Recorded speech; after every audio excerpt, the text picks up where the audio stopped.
Hello hi. APPSC group టూకి సంబంధించి ఆంధ్రుల సాంఘిక చరిత్ర ఏపీ హిస్టరీలో మనం బిఎస్ఎల్ హనుమంతరావు ఆంధ్రుల చరిత్ర పుస్తకాన్ని సిలబస్ మ్యాపింగ్ చేయబోతున్నాం. ఈ పుస్తకం గ్రాంధిక భాషలో ఉండడం వల్ల మరియు ఇది పరిశోధన దృక్పథంతో రాయడం వల్ల సాధారణ అభ్యర్థులు అనేక ఇబ్బందులు ఎదుర్కొంటారు. But subject wise, content wise extraordinary and amazing content. So దాన్ని మీకు ఈవేళ నేను సులభతరం చేయబోతున్నాను మిత్రులారా. సో ఆంధ్రుల సాంఘిక చరిత్ర బిఎస్ఎల్ హనుమంతరావు. సో మనం సిలబస్ను మ్యాపింగ్ చేస్తే ఏంటి మనకు అనేది ఈ అంశంలో నేను చెప్పబోతున్నా. ఈ సిలబస్ మ్యాపింగ్, కంప్లీట్ మ్యాపింగ్ ఎలా ఉంటుంది అనేది మనం ఇక్కడ చూడబోతున్నాం మిత్రులారా. సో ఈ సిలబస్ కంప్లీట్ మ్యాపింగ్ మనం ఆలోచన చేస్తే ఎలాగుంటుంది ఈ సిలబస్ అనేటువంటిది కూడా మనం చూడబోతున్నాం. రైట్. ఏపీ హిస్టరీలో మీరు గమనిస్తే ఫస్ట్ మనకు ఇది నేను ఓల్డ్ బుక్ అనుకోండి, ఇది కొత్త దాంట్లో పేజీలు కాస్త అటు ఇటుగా ఉంటాయి తప్ప కంటెంట్ సేమ్. సో కాబట్టి నేను చెప్పే అంశాన్ని మీరు ఎలా ఉండాలో చూడండి. ఇది మనకు సిలబస్ వారు సూచించింది. ఈ పుస్తకం ప్రాచీన మధ్యయుగం వరకు బాగా ఉపయోగించుకోండి. ఆధునిక యుగానికి మళ్ళీ మనం మరిన్ని మంచి పుస్తకాల్లో సిలబస్ మ్యాపింగ్ చేద్దాం. సో దీనివల్ల చాలా ముఖ్యంగా ఉంటుంది. ఎవరైనా Laxmikanth 8th edition latest edition syllabus mapping చేయాలంటే యూట్యూబ్లోనే ఉంటుంది, అది చూడండి. అలాగే ఇండియన్ సొసైటీకి సిలబస్ మ్యాపింగ్ చేశాను, ఆ వీడియో కూడా చూడండి. రైట్ నౌ సో విషయ సూచికలో ఫస్ట్ మీరు చూస్తే ఇది విషయ సూచిక పుస్తకం కూడా మేము చాలా రోజుల కిందట కొనగట్టి చిరిగిపోతూ వస్తుంది. దీంట్లో ఏం చేయాలా ఫస్ట్ మీరు చూడండి. పేజీ నెంబర్లో మీరు చూస్తే మిత్రులారా, ఇక్కడ ఉన్న సిలబస్ అంతా చదవాలి. కానీ ఫస్ట్ దాంట్లో మీరు చూస్తే వాంగ్మయ ఆధారాల నుంచి మరి స్టార్ట్ చేయండి. దేశీయ రచనలు నా దాంట్లో పేజీ నెంబర్ 11 ఇలా అండర్లైన్ చేయాలా. ఏదైనా సరే పైన ముఖ్యమైనవి ఇలా మీరు రెడ్ పెన్ను మీకు ఏ పెన్తో అది ఇక్కడ రాసాను చూసిరా. నరపతి విజయం, వెలికోటి వారు వంశావళి, దాంట్లో అక్కడి నుంచి బిట్ స్టార్ట్ అవుతుందండి. ఆ తర్వాత మీరు పురావస్తు ఆధారాలు అనేది కూడా మనం చేయాలా. విదేశీ రచనలు ఇవి కూడా చూడొచ్చు. పురావస్తు ఆధారాలు అందులో శాసనాలు మనకు చూపించడం జరిగింది, పేజీ నెంబర్ 13. నెక్స్ట్ నేను మీతో చెప్తున్నా పేజీ నెంబర్ 15లో మీరు ఆంధ్రదేశము అనేటువంటి పాయింట్ని మీరు తీసుకోండి.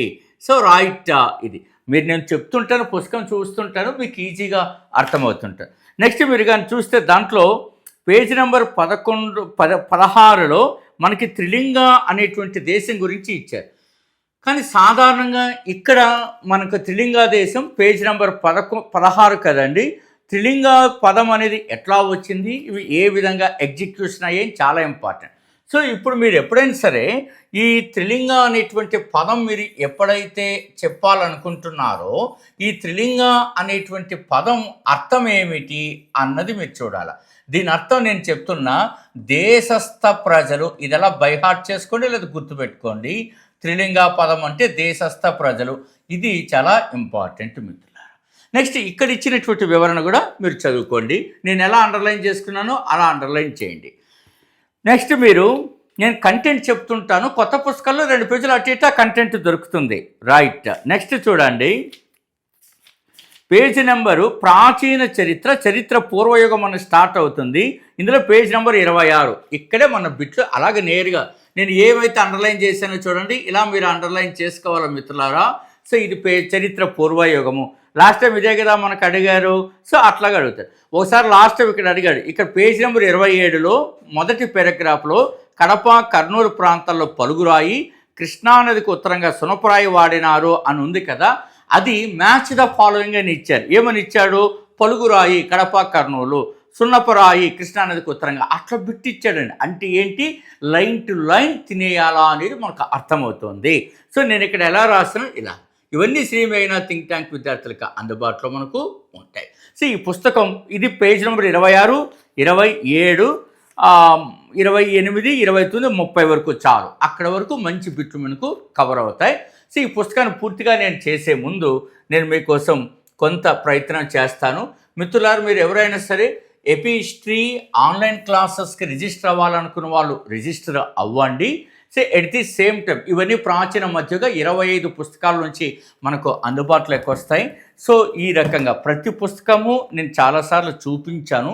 సో ఇంక ఇప్పుడు ఒకేసారి చూపిస్తున్న 80 మూల గ్రంథాల నుంచి తీసుకుని 14 మంది టీం ఎవరమైతే ఉన్నామో వారంతా కృషి చేసినటువంటి అద్భుతమైనటువంటి పుస్తక సంపద మిత్రులారా.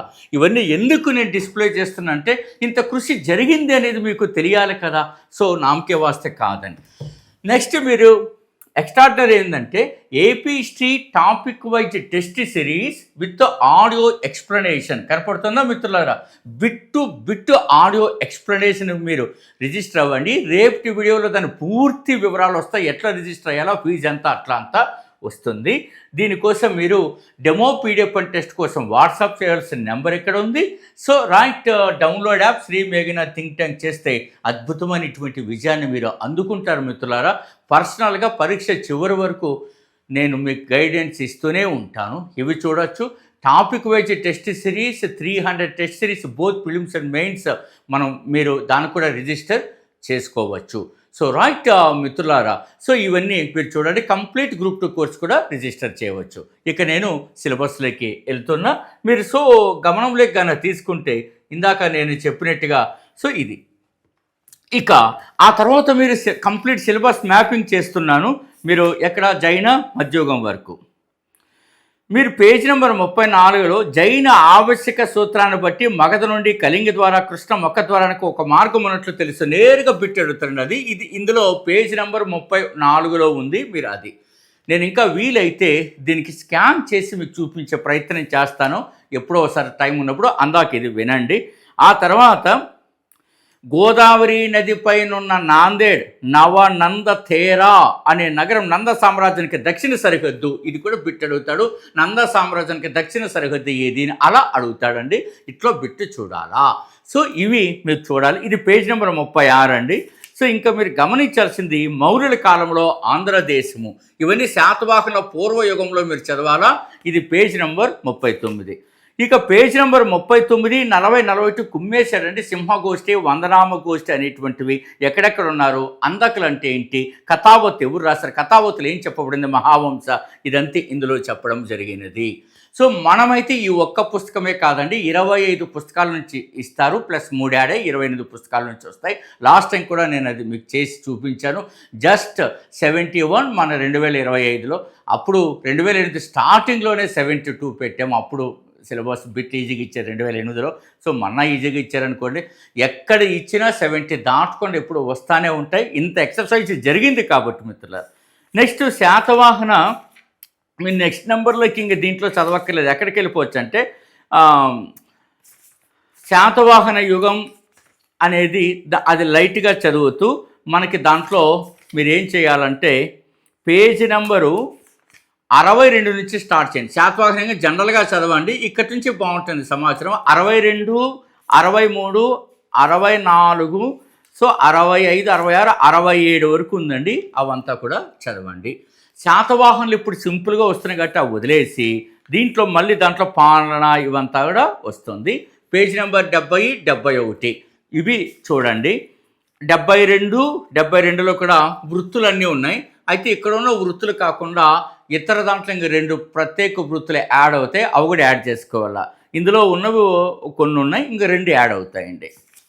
నెక్స్ట్ పేజ్ నెంబర్ 75లో కూడా ఇలా బిట్టు యాడ్ అవుతుంది. రైట్ మిత్రులారా. నెక్స్ట్ ఇంకా కానీ మీరు కానీ చూస్తే సో పేజ్ నెంబర్ 77లో కూడా 2 లైన్లు ఇలా ఉంటుంది. అవి చదవండి. నేను ఏ పేజ్ అయితే ఆ పేజ్ చదివండి, తొందరగా అయిపోతుంది మీకు. అదే రకంగా పేజ్ నెంబరు 80, 81 కూడా ఇంపార్టెంటు. అదే రకంగా 82, 83 వరకు ఇక్కడితో ఇది కంప్లీట్ అవుతుంది. మీరు ఇంకా బాగా చదవాల్సింది ఏంటంటే ఇవి చదివిన తర్వాత ఇట్లా ప్రతి పేజీ చూడాలా. కాబట్టి ఫస్ట్ ఇవైన తర్వాత మీరు విష్ణు 104, 105 పేజీ విష్ణుకుండిన వంశం అవి చదవండి. సో ఇట్లా మ్యాప్ చేసి ఇస్తాను. ఇందులో అవైన తర్వాత మనకి ఇంకా ఇందులో చూపిస్తున్న తూర్పు చాళుక్య యుగం అనేది స్టార్ట్ అవుతుంది. అక్కడి నుంచి మీరు చూస్తారు. అది ఎక్కడ స్టార్ట్ అవుతుంది పేజ్ నెంబర్ చెప్తున్నా. రేనాడు చూడాలి. అదిగో మళ్ళీ పేజ్ నెంబరు 125, 126, 126, 125 అండి. ఈ రెండు కూడా చాలా ఇంపార్టెంటు. ఇందులో ఫస్ట్ మీరు చదివేస్తే మిగతా మళ్ళీ మీకు నచ్చినప్పుడు చదువుకుందరు. ఆ తర్వాత మీరు తూర్పు చాళుక్య యుగం, నేను మీకు సిలబస్ వేగంగా చేయడానికి చెప్తున్నా. ఇందులో చాళుక్య యుగము, చాళుక్య వంశోత్పత్తి అని 140 నుంచి స్టార్ట్ అవుతుంది. అక్కడి నుంచి స్టార్ట్ చేయండి. స్టార్ట్ చేసి ఇలా చదవాలండి, ఇలా పిండేయాలండి, ఎక్కడికక్కడ బిట్లు పడిపోతాయి. ఇలా చదవాలా, ఇలా చేసుకోండి. సో ఇది నేను ఇంకా అన్నీ చెప్పను, ఇట్లా అన్నీ చూపించాను కదా, మళ్ళీ టైం ఉన్నప్పుడు చూపిస్తాను. ఇట్లా అండర్లైన్ చేయాలి, ఆ పాఠం అంతా చదవాల్సిందే. సో మీకు ఎక్కడ వీలైతే అక్కడ ఇట్లా తినేసి ఉండాలి, పేజీలు పేజీలు పేజీలు, అప్పుడే మీకు అవుతాయి. సో ఇట్లా మీరు చూడండి, ఇక్కడ నేను ఎట్లా చేశానో చూడండి. ఎందుకంటే ఒక్క బిట్టు కూడా మిస్ అవ్వకూడదు, ఇలా రావాలా అన్నది. ఇది మీకు ఆడియో కోర్సు కూడా బిట్టు బిట్ ఇట్లాంటివన్నీ వస్తాయి. ఇది ఒక్కటే కాదు, ఇందాక చెప్పిన 25 పుస్తకాల నుంచి కూడా మీకు వస్తాయి. ఈ రకంగా మీరు చూడాలి. ఇది అయిన తర్వాత నేరుగా మీరు వెల్నాడు చూడులు అవన్నీ చదవకుండా మీరు ఎక్కడికి వెళ్ళిపోతారంటే నోలంబులు, బాణులు, కదంబులు అవి తర్వాత చదువులండి, చదవాలా తర్వాత చదువుదురు. తర్వాత ఇందులో మీరు ఎక్కడికి వెళ్ళిపోతారంటే ఇంకా కాకతీయుల కాలానికి వెళ్ళిపోదురు. అందులో ఎక్కడ ఉంటుంది మనకు అంటే అవి కూడా చెప్తున్నా. పేజ్ నెంబరు 229 మొదటి కాకతీయులతో స్టార్ట్ అవుతుంది.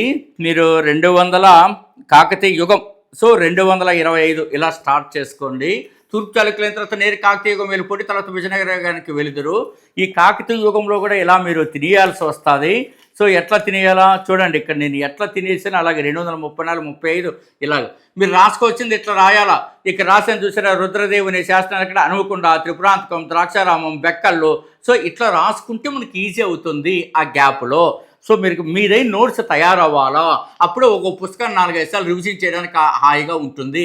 కాకతీయులు ఈ రకంగా చదవాలా. నెక్స్ట్ కాకతీయులంతా మీకు చాలా పేజీలు ఉన్నాయి, అన్నీ చదవండి, ఏం నష్టం లేదు, టైం ఉంది. తర్వాత ఇదంతా అయిన తర్వాత మీరు నెక్స్ట్ రెడ్డి నాయక యుగం కూడా చదవాలా. పేజీ నెంబర్ 272తో స్టార్ట్ అవుతుంది. దాన్ని ఈ రకంగా చదవాలా ప్రతి పేజు. ఎందుకంటే ఈ చిన్న వీడియోలో ఇన్ని పేజీలు చూపించడం సాధ్యం కావట్లేదు, ఇట్లా ప్రతిదీ కూడా చదవాలా. ఇది చదివిన తర్వాత రెడ్డి నాయక యుగం అంటే ఏమి, మనకి పద్మనాయక యుగం, రెడ్డి అంటే రెడ్డి రాజులు. ఇదంతా బాగుంది, మనకు కూడా ఇట్లే బిట్లు పడ్డాయి. ఇవంతా అయిన తర్వాత మీరు చేయాల్సింది ఏంటంటే ఇంకా మళ్ళీ రాజమహేంద్ర రెడ్డి రాజులు ఇవన్నీ చదివేస్తారు కాబట్టి ఆ తర్వాత మీరు విజయనగర యుగానికి వెళుదురు. అందులో విజయనగర యుగం 329తో స్టార్ట్ అయిందండి. ఈ యుగాన్ని ఇట్లా చదవండి. ఇది సిలబస్ మ్యాపింగ్గా మీరు చూడండి. ఇక ఇలా చదవాలి. ఆధునిక యుగానికి మాత్రం సపరేట్గా మీరు చేస్తారు. ఇందులో కుతుబ్ షాహీ యుగం కూడా చదవండి. ఎక్కడ చదివిన విజయనగర బహ్మనీ సంబంధాలు కూడా చాలా ఇంపార్టెంటు. రైట్ మిత్రులారా, మీరు ఇది చదివేటప్పుడు చాలా ఆసక్తికరం. ఈ రకంగా అండర్లైన్ చేయాలి, ఏం పర్వాలేదు. మీరు స్కెచ్లో పెట్టిన నాకంటే ఎక్కువసార్లు చదివితే కంటే బ్లాక్ రెడ్ వాడేశాను నేను.